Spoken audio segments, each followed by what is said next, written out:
ఇంద్రవరంలో ఒకే ప్రాంతం నుండి కిడ్నీ బాధితులు రావడంపై KIMS hospital nephrologist doctor V Sudhakar స్పందించారు. ఒకే కుటుంబానికి చెందిన నలుగురితో పాటు మొత్తం 7 బాధితులు హాస్పిటల్లో చేరారని తెలిపారు. అందరిలో క్రియాటిన్ స్థాయిలు పెరగడంతో జిల్లా యంత్రాంగాన్ని అప్రమత్తం చేశామని తెలిపారు. ప్రస్తుతం బాధితులకు డయాలసిస్ నిర్వహిస్తున్నామని, పరిస్థితి గల కారణాలపై అధికారులు విచారిస్తున్నారని పేర్కొన్నారు. ప్రజలు భయపడకుండా ఏవైనా లక్షణాలు ఉంటే వెంటనే వైద్యులను సంప్రదించాలని సూచిస్తున్న రాజమండ్రి కిమ్స్ వైద్యులు బొలినేని సుధాకర్తో మా ప్రతినిధి Ganesh face to face. Rajahmundry నగరంలో అనూరియా కేసుల కలకలం నిన్నటి నుంచి మనం చూస్తూనే ఉన్నాం.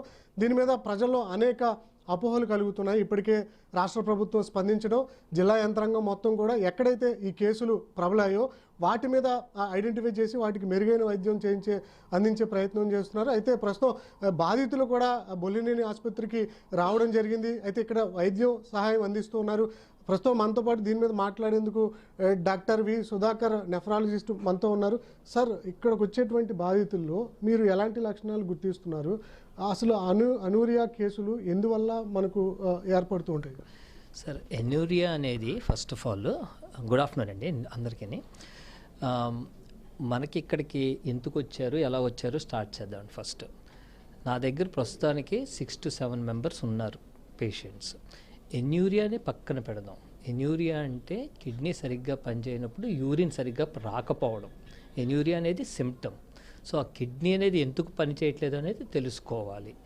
ఎక్యూట్గా అంటే సడన్గా పాడవడం, క్రానిక్గా అంటే ఎప్పటి నుంచో పాడవటం రావడం. ఇక్కడ మనకు వచ్చిన కేసెస్ అన్నీ చూసుకుంటూ ఉంటే last 1 week predominantly in and around Shivaratri టైంలో కొంతమంది రావడం జరిగిందండి. ఫస్ట్ ఒక ఆవిడ వచ్చారు, ఆవిడ బాగానే ఉన్నారు, ఆవిడకి ట్రీట్ చేస్తాం.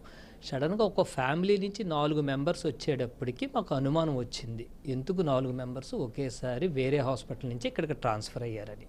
సో అందరూ కూడా సిమ్టమ్స్ ఏం చెప్పారంటే ఇనీషియల్గా పొట్ట నొప్పి రావడం, వేగ్గా ఒళ్ళు నొప్పులు రావడం, తర్వాత రోజు వచ్చేటప్పటికి నీరుడు బంద్ అయిపోవడం, కంప్లీట్గా చుక్క కూడా రాకపోవడం, ఇలా జరిగిందండి. చుక్క కూడా రాకపోవడం ఏంటా అని చెప్పి బ్లడ్ టెస్టులు చేసి చూస్తే అందరికీ యూరియా క్రియాటిన్లు చాలా ఎక్కువగా ఉన్నాయి. యూరియా క్రియాటిన్లు ఎక్కువైనాయి అని చెప్పి ఇమీడియట్గా యాక్షన్ తీసుకోవాల్సింది ఏంటి? యూరియా క్రియాటిన్ అంటే బాడీలో ఉన్న చెడు ఎక్కువ ఉన్న దాన్ని బయటికి తొలగించాలి. దట్ ఈస్ వాట్ మన కిడ్నీస్ చేసే పని. చెడుని తొలగించాలి కాబట్టి డయాలసిస్ ఇనిషియేట్ చేశారు. కానీ మాకు వచ్చిన సస్పిషన్ ఒక ఫ్యామిలీ మెంబర్స్ 4 రావడం ఏంటి, ఏమైంది ఇక్కడ అని చెప్పి ఇమీడియట్గా పోలీసుల్ని అలర్ట్ చేసాం. అది మిడిల్ ఆఫ్ ది నైట్ కాబట్టి అరౌండ్ 12 o'clock. మన్నాడు మార్నింగ్ విచ్ ఈ సండే మార్నింగ్ ఇమీడియట్గా మా హాస్పిటల్ టీమ్ సూపరింటెండెంట్ సార్ అందరూ కలిసి డిఎంహెచ్ఓ గారికి అది ఇన్ఫార్మ్ చేసుకోవాల్సి వచ్చింది. అది ఎందువల్ల అంటారు సార్, ఎలాంటి సందర్భంలో ఇది వస్తుంది? That is the role of health officers to investigate what has happened. మా రోల్ ఏంటండి? Our role is to save our patients. వాళ్ళని ఎలా ట్రీట్ చేయాలి, ఏం చేసుకుని మనం బయటికి తేవాలి. ఎన్యూరియా అంటే సడన్గా కిడ్నీ ఆగిపోవడం, దాన్ని మనం రీస్టార్ట్ చేయడానికి ప్రయత్నిస్తున్నాం. ఇన్ ద మీన్ టైం మనం ఏం చేస్తాం, సపోర్టివ్ ట్రీట్మెంట్ ఇస్తున్నాం డయాలసిస్ ఫామ్లోని. ఏమైనా ఇన్ఫెక్షన్స్ ఉన్న వాళ్ళకి ఇన్ఫెక్షన్స్కి ట్రీట్ చేస్తూ ఉంటాం. సో ఇక్కడ కండిషన్ ఏంటనేది ఐడెంటిఫై చేసిన తర్వాత దాన్ని ట్రీట్మెంట్ చేసుకుంటూ ముందుకు వెళ్ళవలసి వస్తుంది. So this is all under the investigation అవుతుంది కాబట్టి నేను కామెంట్ చేయలేను. నేను నా పేషెంట్స్ గురించి చెప్పగలను.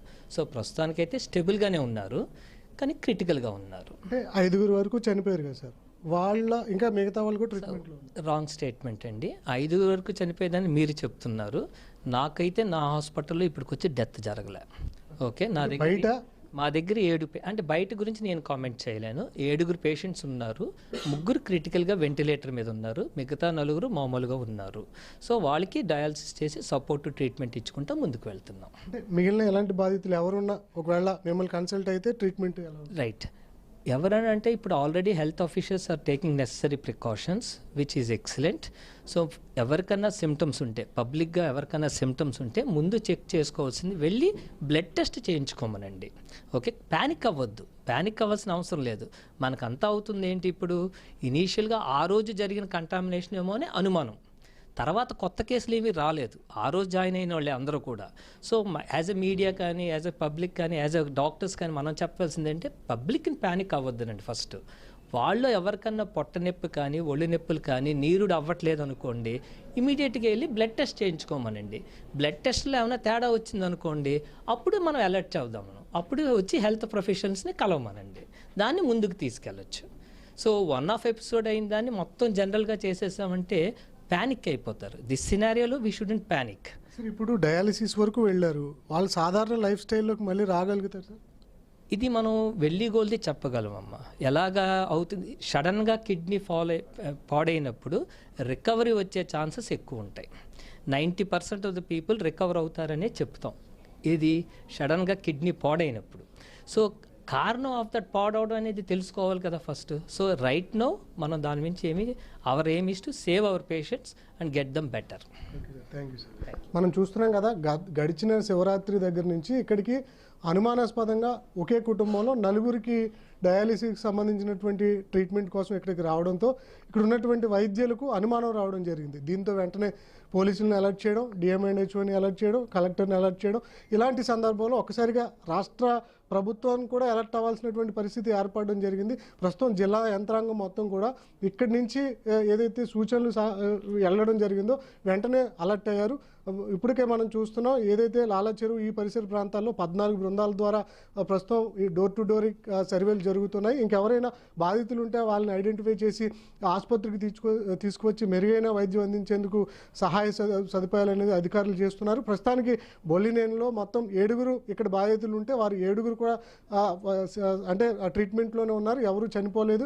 అయితే మిగిలినటువంటి 5గురు ఏవైతే బయట ఉన్నారో అది బయట వరకు జరిగినటువంటి అంశంగా చెప్తున్నారు. ప్రస్తుతానికైతే 7గురికి మెరుగైన వైద్యం అందుతున్నదనేది డాక్టర్ వి సుధాకర్ బొల్లినేని వైద్యులు అయితే మనకు చెప్తూ ఉన్నారు. కెమెరా బాలుతో గణేష్, ఐ న్యూస్, బొల్లినేని ఆసుపత్రి నుంచి రాజమండ్రి.